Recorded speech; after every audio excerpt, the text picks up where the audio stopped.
नाज़रीन, क्या मुल्क भर में दोबारा लॉक डाउन करना पड़ेगा? क्या कारोबारी मराकज़ और स्कूल्स, कॉलेजेस, यूनिवर्सिटीज फिर से बंद कर दिए जाएंगे?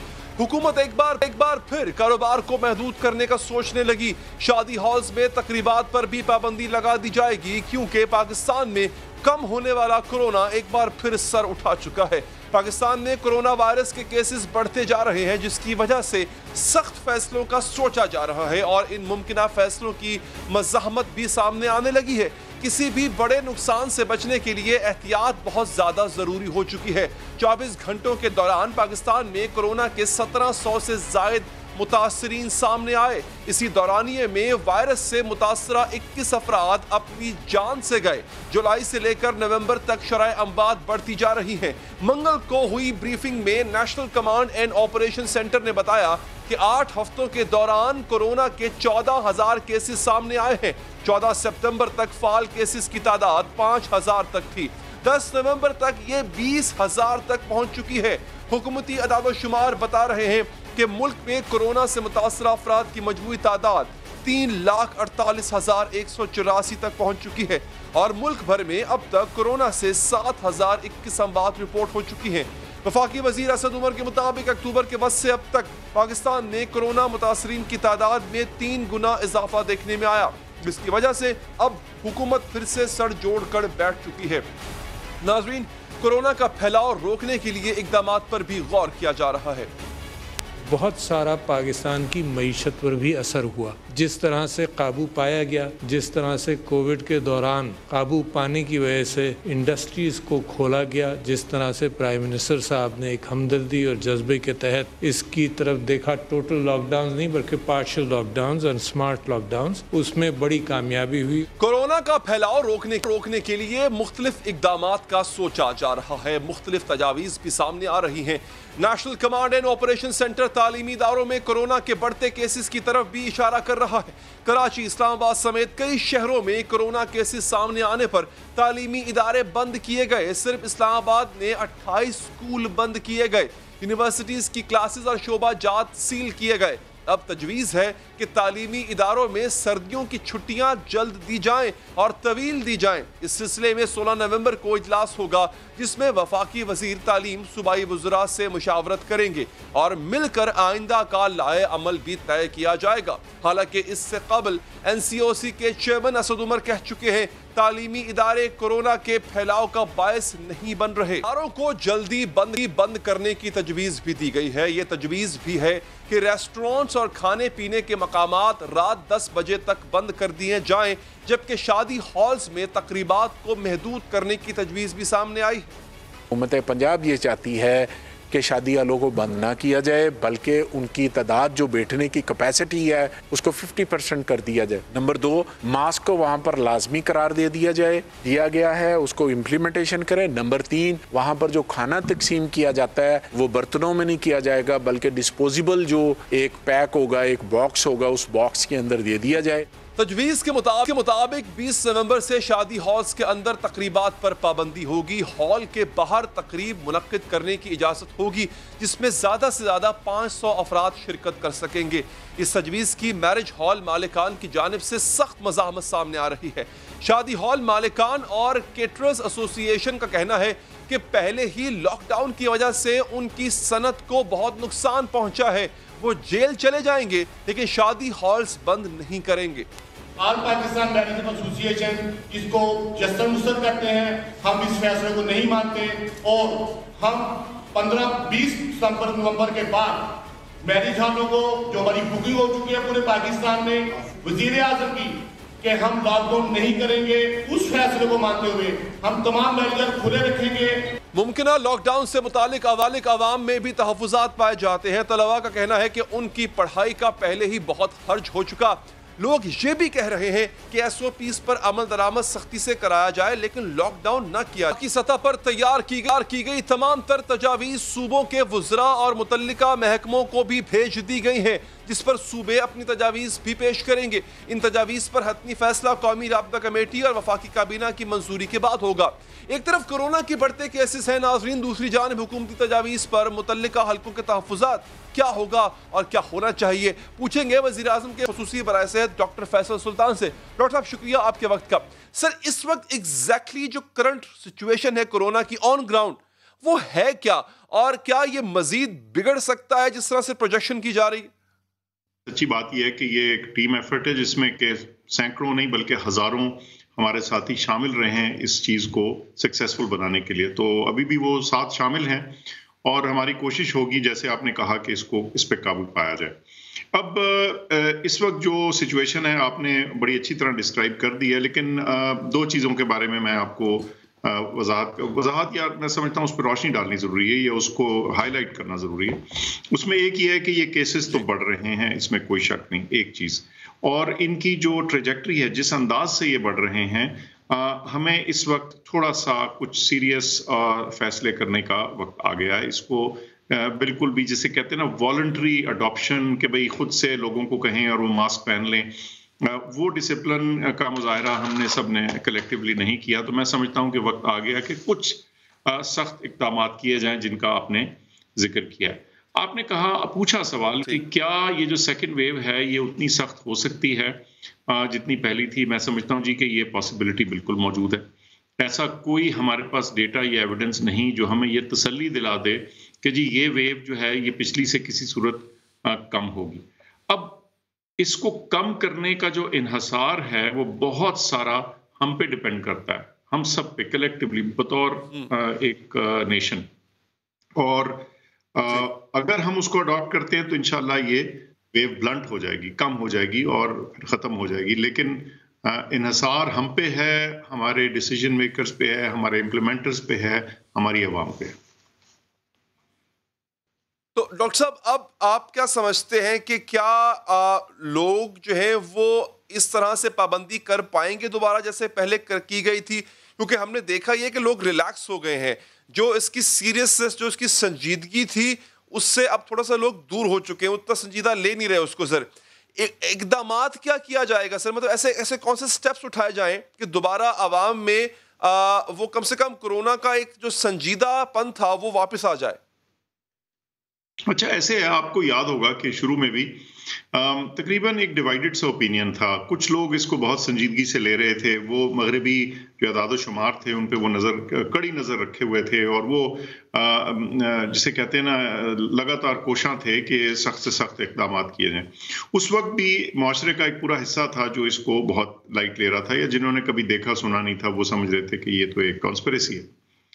मैं समझता हूं कि अब हमारी सिचुएशन उस वक्त से फर्क यूं है कि अक्सरियत जो है वो इसको उस संजीदगी से नहीं ले रही, बशमूल उन लोगों के जो पहली वेव से पहले ज्यादा परेशान थे। मैं समझता हूं जिससे इसको लेना चाहिए, यानी वो संजीदगी, वो सीरियसनेस तकरीबन सारे मुआशरे में कम हो गई। उसकी क्या वजूहात है, ये कुछ सोशियोलॉजी का और साइकोलॉजी का क्वेश्चन है एक तरह से, लेकिन मेरे ख्याल से उसकी वजह यह है कि जब एक वेव गुजरी, जब कम हुई तो एक कंप्लेसेंसी आ गई, लोगों को ये ख्याल हुआ कि जैसे हम ये वो फतह का बिगल हमने बजा दिया, ओवरकम कर चुके हैं। अच्छा, अब सोचने की बात यह है कि जो प्रेजेंट सिचुएशन है उसमें क्या इकदाम किए जा सकते हैं। दो तो चीज़ें, एक तो ये है कि आपने दोबारा से इस मैसेज को बताना है जो आपके ज़रिए हम लगातार मीडिया के ज़रिए हम कोशिश कर रहे हैं कि ये चीज़ बार बार बताई जाए, लेकिन साथ साथ कुछ इकदाम ऐसे अब नागुज़ीर हो गए और उन इकदाम का ताल्लुक उन चीज़ों, उन एक्टिविटीज़ से है जहाँ हमारे ख्याल से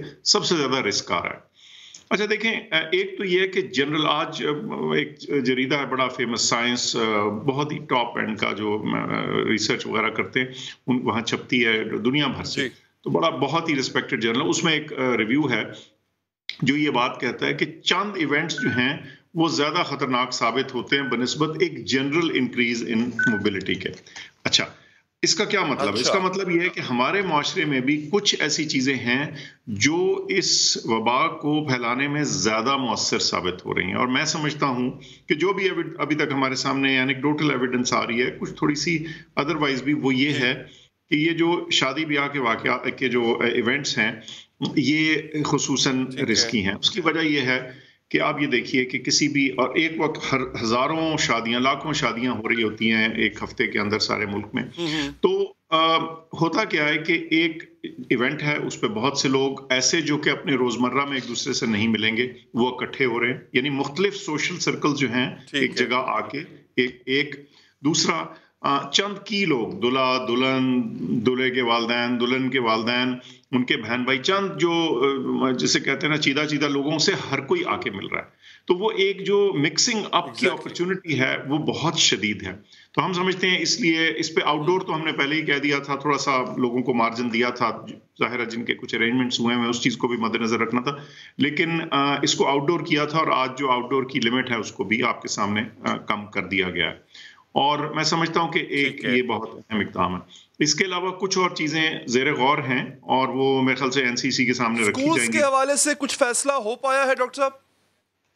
اچھا، اس میں بھی جی آج بھی شفقت صاحب جو وزیر ہیں تعلیم کے وفاقی لیول پہ، ان سے بھی کچھ گفتگو ہوئی ہے، اور اگلے آنے والے ہفتے میں ارلی سارے جو ہمارے ایجوکیشن کے لیڈرشپ ہے ملک بھر کی، ان کے ساتھ اس پہ مشاورت ہوگی اور یہ کچھ فیصلہ ہوگا کہ اسکولز کے بارے میں کیا کرنا ہے. ابھی تک جو ہماری پالیسی ہے وہ یہ ہے کہ جو مروجہ ہماری جو اگریڈ اپون گائیڈ لائنز تھیں ان کو فالو کیا جائے، جو ٹارگیٹڈ تھیں اس طرح سے کہ جہاں مسئلہ ہو اس اسکول کو یا اس کلاس کو یا اس سیٹ آف اسکولز کو کلوز کیا جائے، بجائے اس کے کہ پورے سیکٹر کو بند کیا جائے.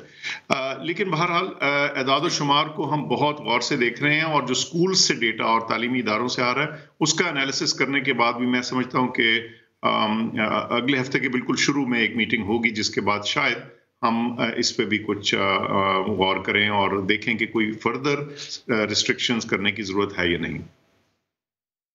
اچھا، تو آپ نے سر ابھی گفتگو میں فرمایا، and I'm sorry I had to cut you there، کہ کچھ اور بھی ایسے معاملات ہیں جن پہ غور کیا جا رہا ہے، تو ڈاکٹر صاحب وہ بھی بتانا پسند کریں گے وہ اور کون کون سے ایسے ایریاز ہیں جہاں پہ ریسٹرکشنز امپوز ہو سکتی ہیں؟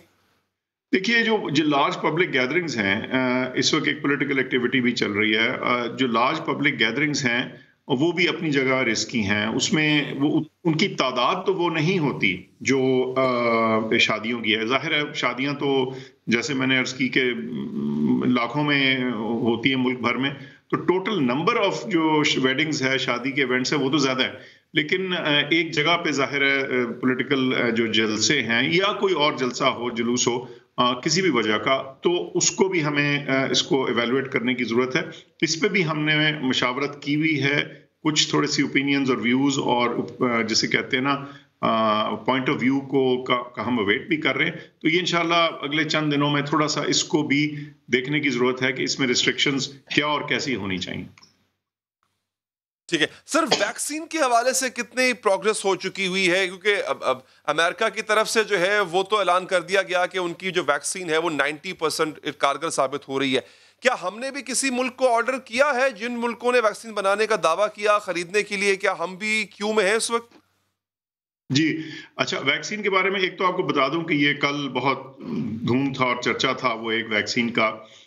ظاہر ہے جس کمپنی نے اس پہ ایفرٹ کی ہے اور اس کو کچھ مثبت اثرات، اس کے مثبت نتائج نظر آئے ہیں، تو انہوں نے اعلان تو کرنا تھا، اور یہ امپورٹنٹ چیز بھی ہے ظاہر ہے اس ٹاپک پہ. لیکن یہ تھوڑی سی کوشن کرتا جاؤں کہ یہ بہت ابتدائی نتائج تھے، اور جو پورا ڈیٹا سامنے آئے گا تو چیز واضح ہوگی، ایک بات. لیکن یہ اچھی خبر تھی میں سمجھتا ہوں. مسئلہ صرف یہ ہے کہ 5-6 بڑی کمپنیز ہیں جو لیڈ میں ہیں اور مختلف ممالک میں ہیں. ہم تقریباً سب کے ساتھ گفتگو میں ٹھیک ہے ڈاکٹر صاحب، بہت بہت شکریہ آپ کے قیمتی وقت کا. تو اب تاجروں پر کیا بیتے گی؟ سکولز بند ہونے چاہیے، نہیں ہونے چاہیے؟ دونوں کا موقف آپ تک پہنچاتے ہیں تاجر رہنما نعیم میر صاحب سے اور آل پاکستان پنجاب سکولز ایسوسی ایشن کے رہنما اور سربراہ جناب کاشف مرزا صاحب سے. دونوں کا بہت بہت شکریہ آپ کا.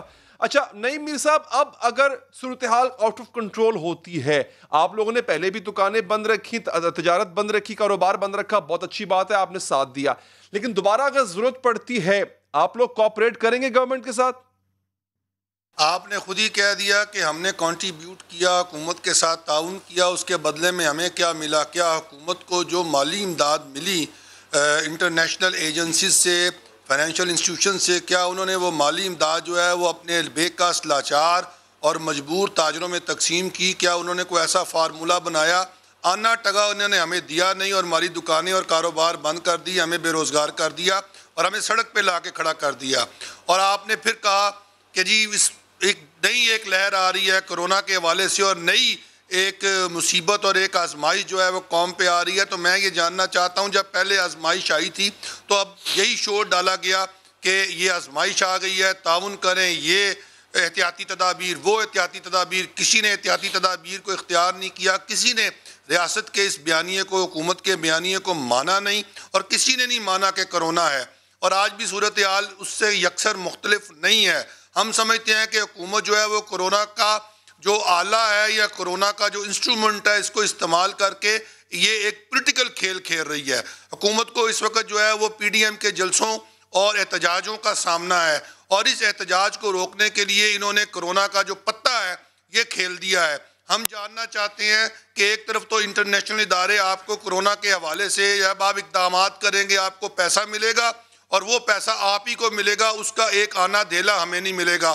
اوپر سے ہمارا کاروبار بند ہو جائے گا اور آپ کی سیاست کامیاب ہو جائے گی اور احتجاج کا راستہ رک جائے گا.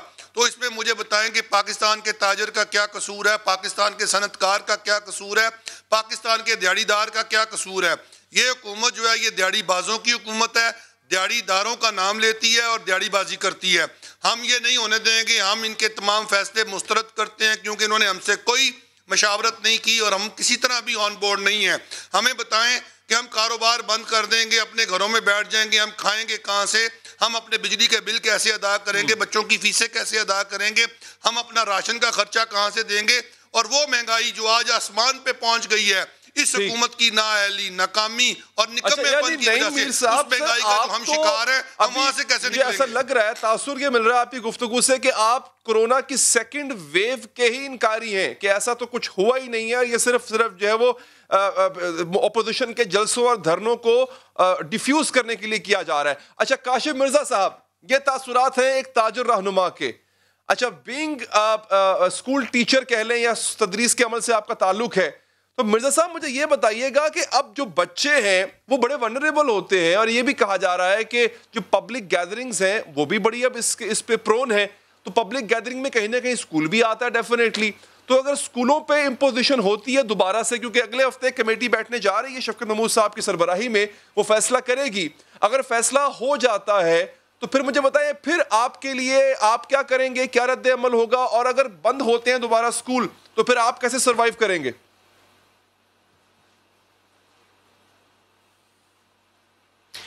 دیکھیں جی, یہ بہت ہی بدقسمتی ہے پاکستان کی اور تعلیم کی بالخصوص, کہ ایک ایسا ملک جس کے اندر 7.5 کروڑ بچوں کو پہلے ہی 8-10 ماہ انہوں نے تعلیم سے دور رکھا.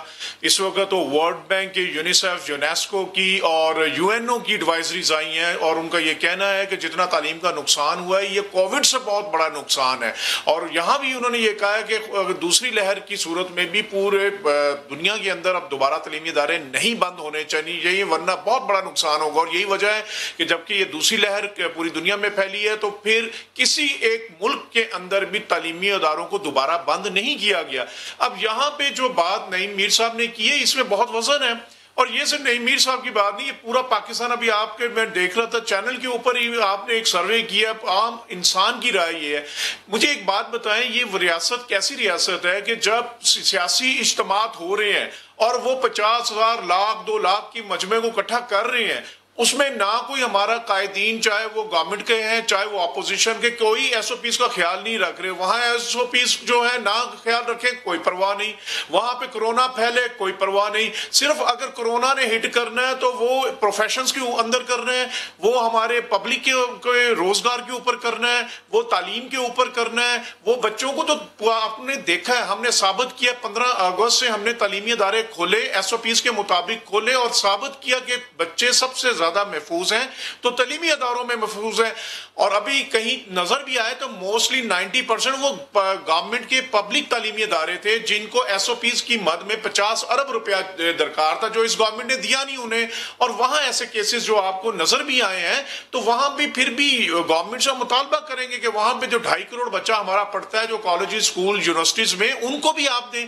آن لائن فیسلٹی آپ کی ہے نہیں. 14% کی اس وقت ریکارڈ ہے کہ پاکستان کے اندر اندر گھروں میں لیپ ٹاپ یا کمپیوٹر موجود ہیں اور 34% ٹوٹل آپ کے پاس نیٹ فیسلٹی پورے پاکستان کے اندر. تو ان حالات میں آپ نے کیا یہ ڈٹرمنٹ ہے کہ پاکستان کو جاہل ہی بنانا ہے؟ اور جس وقت آؤٹ آف سکول بچے, ہم دنیا میں پہلے نمبر 2 تھے 2.5 کروڑ بچوں کے ساتھ, اب 7.5 کروڑ بچوں کے ساتھ ہم ابھی ایک 10 ماہ کا عرصہ گزارنے کے بعد بھی ابھی ہمیں کوئی جو ہے نا سکون نہیں آیا, اور پھر بھی یہ بشوشے چھوڑ دیے جاتے ہیں. 2 ماہ میں ابھی آپ کو بتاؤں جب سے تعلیمی ادارے 3 ماہ ہوئے کھلے ہیں, انسرٹنٹی اتنی قائم کی گئی. ایک ہفتہ پہلے NCOC کی ایک میٹنگ ہوتی ہے اور NCOC میں یہ طے ہوتا ہے. ٹھیک ہے کاشف صاحب, بہت بہت شکریہ آپ کے وقت کا. نعیم میر صاحب آپ نے وقت دیا, آپ کا بھی بہت بہت شکریہ. ایک وقفہ لیتے ہیں, وقفے کے بعد آپ کو ایک ریس ٹریک پہ لے کے چلتے ہیں. اس ریس ٹریک پہ ایک طرف عثمان بزدار سپیڈ ہے, ایک طرف شہباز شریف سپیڈ ہے.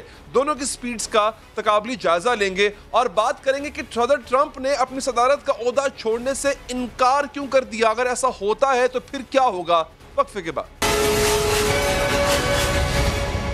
ناظرین, عثمان بزدار کی حکومت اپنے پہلے امتحان میں ہی شہباز سپیڈ کے آگے چاروں شانے چت نظر آتی ہے. بزدار حکومت کو قدم قدم پر شہباز شریف کی انتظامی صلاحیتوں اور تیز ترین میگا منصوبوں کا سامنا ہے, اور اس سپیڈ کو شکست دینے کی خواہش بزدار حکومت کی حسرت بن چکی. بڑے بڑے منصوبے تو دور کی بات, بزدار حکومت چھوٹے موٹے منصوبے بھی قبل از وقت تو کیا بر وقت بھی مکمل کرنے میں ناکام نظر آ رہی ہے. لاہور میں فردوس مارکیٹ انڈر پاس کے منصوبے کو لے کر وزیر اعلیٰ عثمان بزدار کو امید دلائی گئی تھی کہ انڈر پاس کو 90 دن نہیں بلکہ 5 دن پہلے 85 دنوں میں مکمل کر لیا جائے گا. لیکن 90 دنوں کی مدت گزرے بھی 70 سے زائد دن ہو چکے ہیں اور ابھی تک یقین سے یہ نہیں کہا جا سکتا کہ یہ منصوبہ کب مکمل ہوگا. بار بار تاریخیں دی جاتی رہیں لیکن فردوس مارکیٹ انڈر پاس ابھی تک نامکمل ہے, اور اب ایک بار پھر 20 نومبر کی تاریخ دی جا رہی ہے. اس تاخیر کی بنیاد پر حکومت نے پہلے دن ہی رکھ دی تھی جب منصوبے کا ٹھیکہ اس کمپنی کو دیا گیا جس کے کریڈٹ پر پشاور کا تاریخی اور تاخیری BRT منصوبہ ہے, جو 2.5 سال کی تاخیر سے چلنے کے بعد آج پھر بند پڑا ہے. مقبول ایسوسی ایٹس نامی یہ company orange line train project میں ناقص کارکردگی کی وجہ سے پہلے ہی بلیک لسٹ ہو چکی تھی, اور بعد میں اس کمپنی نے عدالت کے ذریعے اپنا نام بلیک لسٹ سے نکلوایا تھا, جس کے بعد پہلے اسے BRT پشاور کا ٹھیکہ ملا, پھر فردوس مارکیٹ انڈر پاس کا ٹھیکہ مل گیا. لیکن دونوں منصوبوں میں PBTI کی صوبائی حکومت کو شرمندگی کا سامنا ہے. حالانکہ فردوس مارکیٹ انڈر پاس کوئی اتنا بڑا منصوبہ نہیں ہے, ایک چھوٹا سا انڈر پاس ہے. یہ انڈر پاس 540 میٹر لمبا ہے اور اس کی تکمیل کی مدت 4 ماہ رکھی گئی تھی. اگر اس منصوبے کا موازنہ صرف شہباز حکومت کے والٹن فلائی اوور کے ساتھ کریں تو حیرت ہوگی. Walton flyover Firdous market underpass سے 1.5 گنا بڑا یعنی 872 میٹر طویل تھا, لیکن یہ صرف 72 دنوں میں عوام کے لیے کھول دیا گیا تھا. یہی نہیں بلکہ فردوس مارکیٹ انڈر پاس سے دگنا بڑا کلمہ چوک انڈر پاس بھی شہباز حکومت میں صرف 82 دنوں میں مکمل کیا گیا. کلمہ چوک فلائی اوور, مسلم ٹاؤن فلائی اوور, آزادی چوک فلائی اوور جیسے میگا پروجیکٹس بھی 4 مہینوں میں ہی مکمل ہوئے تھے. 27 کلومیٹر طویل میٹرو بس منصوبہ مکمل ہونے میں 11 ماہ لگے تھے, اور لاہور ہی نہیں بلکہ پاکستان کا سب سے طویل 100 کلومیٹر لمبا انڈر پاس مکمل کرنے کے لیے شہباز حکومت نے 125 دن لیے تھے. سوا کی بات کر رہا ہوں یہاں پہ, سنیے شہباز شریف صاحب کے منصوبوں کے حوالے سے. لیکن یہاں صرف آدھا کلومیٹر لمبا اور صرف 2 لین چوڑا انڈر پاس بزدار حکومت کی سر درد بنا ہوا ہے. تقریباً 6 ماہ ہونے کو آئے ہیں اور عوام ابھی تک اس کے مکمل ہونے کا انتظار کر رہے ہیں.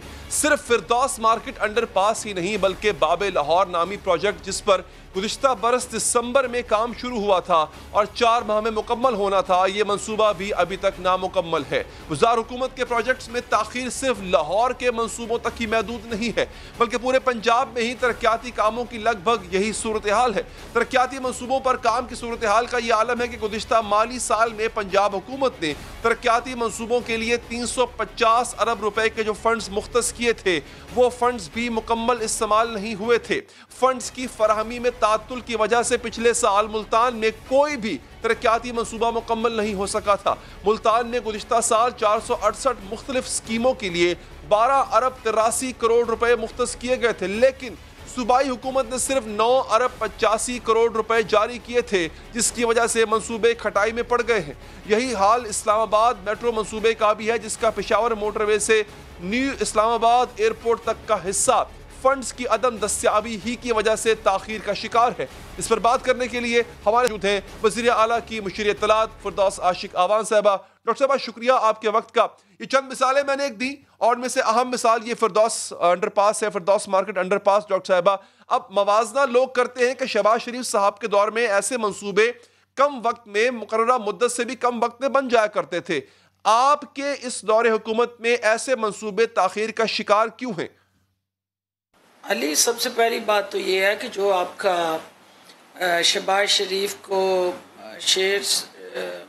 शेरशाह सूरी से तशबीह देने का जो एक लाएअमल है, वो पब्लिक में ये आर्गूमेंट बाय नहीं होगा। उसकी वजह ये है कि शहबाज शरीफ साहब जिस वक्त हुक्मरानी कर रहे थे पंजाब में, तो उनके भाई साहब जो हैं वो वज़ीर आज़म थे, और जो जिस तरह से सारे फंड्स तमाम प्रोजेक्ट्स के लाहौर तक महदूद किए गए, और फिर उन के पीछे जो दास्तान होती थी कि जितनी जल्दी वो प्रोजेक्ट मुकम्मल होगा उतनी जल्दी कमीशन और किकबैक्स आएंगी। तो उस्मान बुज़दार का चूँकि ऐसा कोई initiative based, project based kickbacks और कमीशन का खाता नहीं है, तो ज़ाहिर है एक प्रोसेस से, एक स्ट्रक्चराइज तरीके से, फिर कुछ चूँकि हमारे सामने चैलेंजेस इकनॉमिक रहे और उसमें फिर कोरोना भी दरमियान में आया और बहुत सारे इश्यूज़ और मसाइल ने इकट्ठे होकर इन प्रोजेक्ट्स को डिले किया। लेकिन मैं समझती हूँ कि ये बड़ी तेज़ी से इस पर काम हो रहा है और जल्द अज जल्द आप देखेंगे कि इसका प्रॉपर इफ्तिताह हो। अच्छा, नहीं, मैं बेसिकली नंबर ऑफ प्रोजेक्ट्स की बात नहीं कर रहा हूँ डॉक्टर साहब, मैं बात कर रहा हूँ एक टेस्ट केस की, और बात जेनेरिक हो रही है यहाँ पे। लेट्स से आप जिस तरह से यही एक अंडरपास का प्रोजेक्ट है, ये उस कंपनी को दिया गया, मकबूल एसोसिएट्स, जी हाँ, मकबूल एसोसिएट्स को दिया गया। ये कंपनी इससे पहले ऑरेंज लाइन ट्रेन का ठेका हासिल करने की कोशिश कर चुकी है और उस कोशिश में अपनी कारकर्दगी की बिना पर ब्लैक लिस्ट हो चुकी है, मगर आपकी गवर्नमेंट ने इस कंपनी को दोबारा ठेका दिया कि जानते हुए कि इसकी अहलियत कितनी है, और इस वजह से शायद ताखीर का भी शिकार है ये प्रोजेक्ट। तो कहने का मकसद ये है कि वो एफिशिएंसी जो है वो नजर नहीं आ रही है। अली, बेसिकली तो आपको पता है कि जो भी डेवलपमेंट स्कीमें या प्रोजेक्ट्स हैं उनको पेपरा रूल्स के मुताबिक एक बिडिंग प्रोसेस से ठेके दिए जाते हैं। किसी की डिस्क्रिशनरी ख्वाहिश या मंशा के मुताबिक ये ठेके नहीं दिए जाते।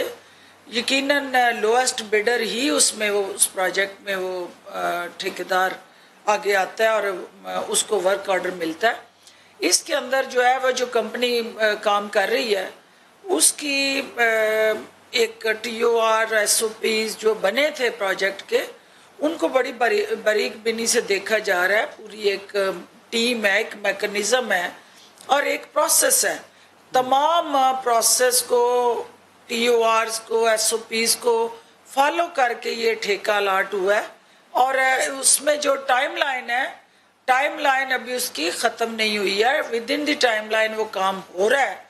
बल्कि जहाँ तक मुझे अंदाज़ा, क्योंकि आपने मुझे और मेरे स्टाफ को ये नहीं बताया कि आप फिरदौस मार्केट के अंडरपास पे प्रोग्राम करने जा रहे हैं, तो अखलाकी तौर पे ये बताना चाहिए था ताकि वो मेरे पास उसका डाटा अवेलेबल कर रहे। डॉक्टर साहबा, नहीं, ऐसा नहीं है। बेसिकली बात यह है कि हम एक जनरल परसेप्शन की बात कर रहे हैं जो कि पाई जाती है कि शहबाज शरीफ साहब के दौर में जो मेगा प्रोजेक्ट्स या कंस्ट्रक्शन प्रोजेक्ट्स थे या दीगर प्रोजेक्ट्स जिस तरह से पंजाब में चल रहे हैं, मुल्तान में कुछ प्रोजेक्ट्स चल रहे हैं जो ताखीर का शिकार हैं, शहबाज शरीफ साहब के दौर में इनकी स्पीड ज़रा ज़्यादा होती थी, आपके दौर में इनकी स्पीड ज़रा स्लो है।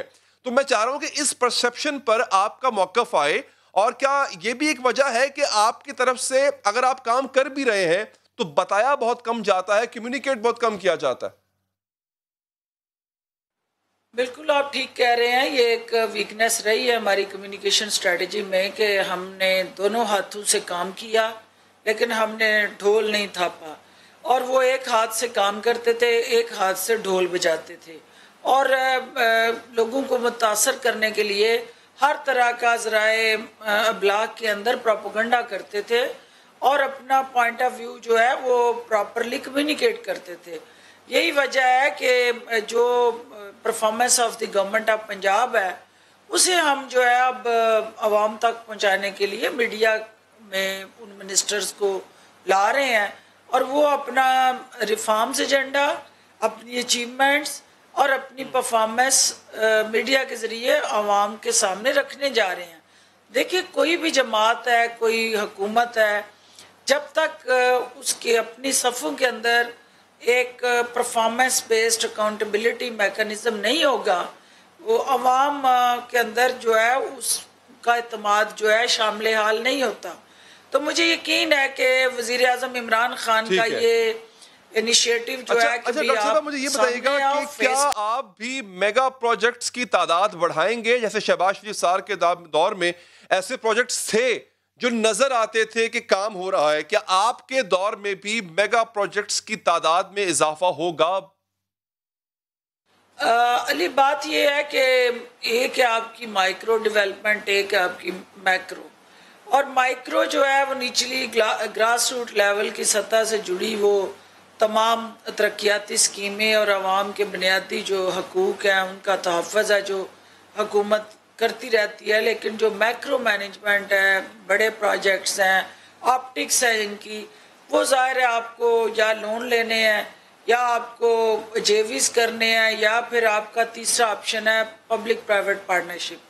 تو ہم میگا پروجیکٹس کی طرف جا رہے ہیں لیکن پبلک پرائیویٹ پارٹنرشپ سے جائیں گے تاکہ ہم انویسٹمنٹ بھی آئے, پبلک انیشیٹیوز بھی ہوں اور گورنمنٹ کے ایکسچیکر پہ قرضوں کا بوجھ بھی نہ ہو.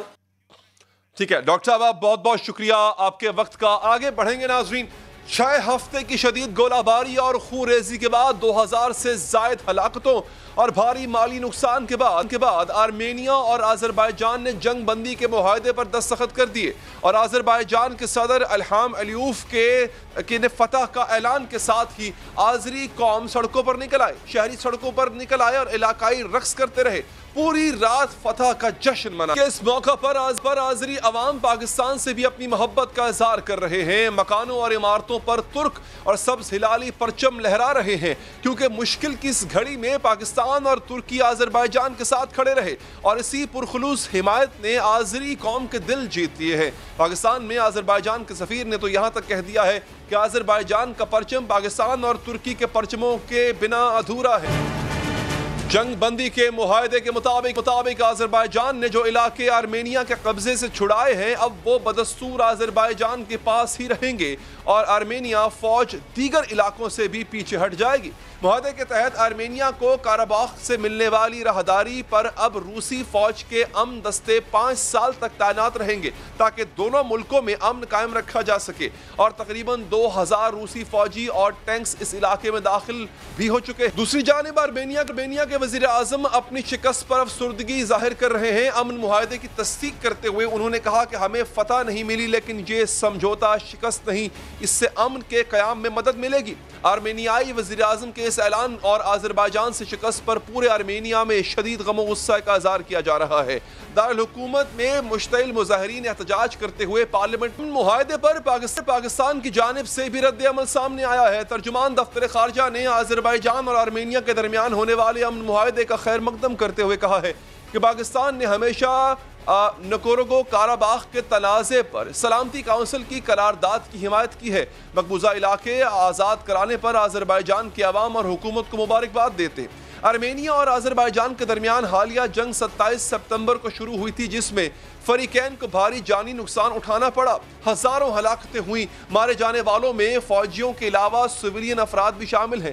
آذربائیجان اور آرمینیا کے تنازع کی جڑیں 30 سال پرانی ہیں. ناظرین, ان دونوں ملکوں کا جھگڑا ناگورنو قراباخ کے علاقے کی ملکیت پر ہے. عالمی سطح پر ناگورنو قراباخ آذربائیجان کا تسلیم شدہ علاقہ ہے لیکن اس پر آرمینیا کے قبائلی گروہ نے فوج کے ذریعے 30 سال سے قبضہ کر رکھا ہے اور اسی قبضے کی وجہ سے پاکستان آرمینیا کو تسلیم نہ کرنے والا واحد ملک ہے.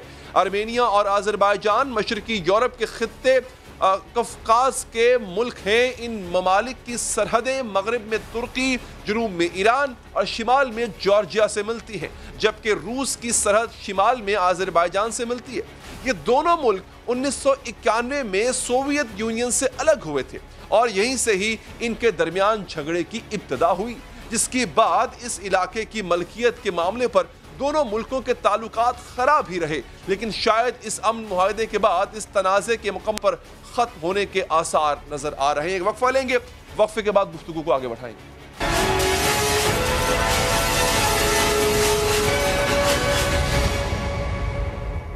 क्या अमेरिका में पुरतशद्दुद वाक़यात होने जा रहे हैं? क्या अमेरिका खाना जंगी की लपेट में आने लगा है? क्या अमेरिका में रियासत की सिक्योरिटी फोर्सेस अपने ही शहरियों के खिलाफ इस्तेमाल हो सकती हैं? ट्रंप ने इंतखाबात में अपनी शिकस्त तस्लीम करने से इनकार कर दिया है। ट्रंप के साथ काम करने वाली इंतजामिया भी यही तासुर दे रही है। वोटिंग के अमल को मशकूक करार दे दिया गया है। कानूनी रास्ते इख्तियार कर लिए गए हैं और इस इनकार से बहुत से खदशात जन्म ले रहे हैं। सवाल पूछे जा रहे हैं कि ट्रंप ने सदारती नताइज तस्लीम ना किए तो क्या होगा? ट्रंप ने व्हाइट हाउस छोड़ने से इनकार कर दिया तो क्या होगा? अगर ट्रंप ने अपनी सदारत बरकरार रखने के लिए फौज को इस्तेमाल किया तो फिर क्या होगा? ट्रंप के पास क्या क्या ऑप्शंस मौजूद हैं और वो कौन कौन से ऑप्शन इस्तेमाल कर सकते हैं? पूछेंगे अमेरिका में मौजूद पाकिस्तानी साहिया मसूद से। मदिया, शुक्रिया आपका। ये बताइएगा कि इस वक्त सूरत हाल है क्या? क्या अब सब ठंडा पड़ चुका है आफ्टर द इलेक्शन? क्या मामला बेहतर हो रहे हैं या फिर अब लीगल बैटल है जो ट्रंप जिसका आगाज करना चाहते हैं वो शुरू होगी? तो फिर क्या होगा? अमेरिकन इलेक्शंस प्रोसेस में चलते हैं। सो अभी एक फेज टू फेज अभी कंप्लीट हुए हैं। एक है वोटर्स की चॉइस का और फिर इलेक्टोरल कॉलेज के वोट काउंट होने का। अभी 2 प्रोसेस हुए हैं। अभी आप समझे कि मामला गर्मी की तरफ बढ़ रहा है। जो प्रोसेस होता है ना शिफ्ट करने का, पावर शिफ्टिंग का, इट टेक्स 2 months, 2 महीने का वक्त लगता है। जो बाइडेन को जनवरी 20 को अपना ओथ लेना है और उससे पहले जो है बहुत से सेवरल स्टेप्स हैं जिनको पूरा करना बहुत जरूरी है। और इससे पहले जो 2 स्टेप्स हैं, मतलब उनकी ओथ टेकिंग से पहले 2 बड़े मेजर स्टेप्स आने वाले हैं। फर्स्ट स्टेप ये है कि दिसंबर 8 से पहले जितने भी डिस्प्यूट्स हैं ना, जैसे कि एलिगेशंस लगाए जा रहे हैं डोनाल्ड ट्रंप और उनकी टीम की जानिब से कि रिगिंग हुई है इन इलेक्शंस में, 8 दिसंबर से पहले इन तमाम डिस्प्यूट्स को रिजॉल्व करना है अदालत के थ्रू, राइट? और फिर दिसंबर 14 को बाकायदा तौर पर सर्टिफिकेट ऑफ वोट जो है वो इशू किया जाएगा, जो कि काउंटेड और साइन वोट के साथ होगा। वो एक स्टैम्प होगी कि now this thing is clear कि जो बाइडेन अब 46 प्रेसिडेंट के तौर पर व्हाइट हाउस को टेक ओवर करने जा रहे हैं फॉर नेक्स्ट 4 years। तो अभी तो आप समझे कि एक जो लीगल बैटल है उसका भी स्टार्ट हुआ है, क्योंकि Donald Trump as you know उन्होंने लॉ सूट कर दिया जो बाइडेन की टीम पर कि रिगिंग हुई है इस इलेक्शंस में, और मेल इन बैलेट के थ्रू जो रिगिंग के चांसेस इलेक्शन से पहले ही उनकी जानिब से कहा जा रहा था। अब वो क्लेम जो है वो जोर पकड़ गया क्योंकि ऑफ कोर्स वो कोर्ट में जा चुके हैं इसको लेकर। But on the other hand Joe Biden की जो टीम है वो भी इस बैटल को लड़ने के लिए पूरी तरह से तैयार हैं और उनको भी पता है कि उनको क्या आंसर करना है कोर्ट में। अच्छा, राइट। तो मदिया, अगर डोनाल्ड ट्रंप सदारत छोड़ने से इनकार करते हैं, क्योंकि माइक पोम्पियो के आज के बयान से ऐसा तासुर मिला, वो कह रहे थे कि जी हम स्मूथ ट्रांजिशन तो करेंगे but it will be another term of president Trump. तो अगर वो सुप्रीम कोर्ट में कंटेस्ट भी कर देते हैं पोल्स को और सदारत छोड़ने से इनकार भी कर देते हैं, तब क्या होगा? तब अमेरिकन आइन क्या कहता है, यहाँ के कानून क्या कहते हैं? अच्छा अली, ये बड़ी इंटरेस्टिंग सिचुएशन है और इसे समझने की जरूरत है कि क्यों ये इतनी इंटरेस्टिंग है। देखिए, डोनाल्ड ट्रंप लीगल बैटल लड़ रहे हैं, उन्होंने वो कोर्ट में गए हैं, लॉ सूट कर रहे हैं और इसी का वेट करना होगा। जहां तक व्हाइट हाउस छोड़ने की बात है तो व्हाइट हाउस ऑफ कोर्स जब 20 जनवरी को उनका टेन्योर, उनकी टर्म खत्म हो जाएगी और उसी दिन जो बाइडेन को अपना ओथ लेना है। सो आप समझ लें कि जनवरी 6 को जो अभी के वाइस प्रेसिडेंट है माइक पेंस, वो अनाउंस कर देंगे इलेक्शन रिजल्ट। जैसे कि मैंने अभी आपको बताया कि 8 दिसंबर तक तमाम लीगल वॉर है, इसे बाय एनी मींस इसे एंड होना है एज पर लॉ। और जब वो सारी डिस्प्यूट हो चुका होगा खत्म, तो जनवरी 6 को जब वो अनाउंस कर देंगे इलेक्शन रिजल्ट ये है, तो उसके बाद जो है जनवरी 6 से 20 तक का एक प्रेसिडेंट को वक्त दिया जाता है कि आप अपना सामान लपेट लें और निकलने की तैयारी करें। जो आपका क्वेश्चन है कि अगर ट्रम्प बाजिद हो जाते हैं कि वो नहीं जाना चाहते व्हाइट हाउस से, तो ये बड़ी ही एक लोगों के लिए इंटरेस्टिंग बात यह है कि FBI और सीक्रेट एजेंसी के जो लोग हैं वो व्हाइट हाउस में मौजूद होते हैं ऑन द ग्राउंड। और अगर कोई अच्छा नहीं, एक चीज हो रही है मदिया, एक चीज बड़ी इंपॉर्टेंट हो रही है, मैं यहाँ पे आपसे जरा मजीद क्लैरिटी लेना चाहूंगा।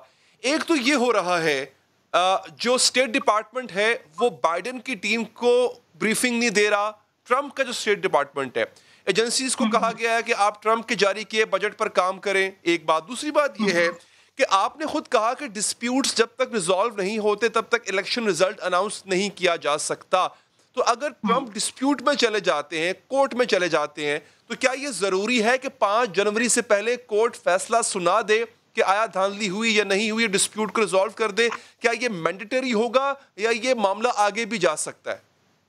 देखिए, ये रिजल्ट जो अनाउंस करना है ना वो इस सूरत में होगा क्योंकि अभी नवंबर 10 तक, लाइक कल तक के दिन के लिए अभी 5 मिलियन वोट्स का फर्क है जो बाइडेन और ट्रम्प के। जो बाइडेन जो है वो 5 मिलियन वोट्स के साथ आगे जा रहे हैं। ऑफ कोर्स जब ये वोट काउंट होंगे और इलेक्टोरल कॉलेज से तो वो ऑलरेडी बहुत लीड पर हैं, सो इट्स क्लियर कि जो बाइडेन ही नेक्स्ट प्रेसिडेंट बनने जा रहे हैं। तो रिजल्ट तो ये अनाउंस हो जाएगा। अब जो लीगल वॉर है वो आपको व्हाइट हाउस के बाहर से लड़नी होगी। आप लॉ सूट करेंगे, आप क्लेम करेंगे कि इलेक्शंस के जो वोट हैं वो दोबारा से काउंट हो।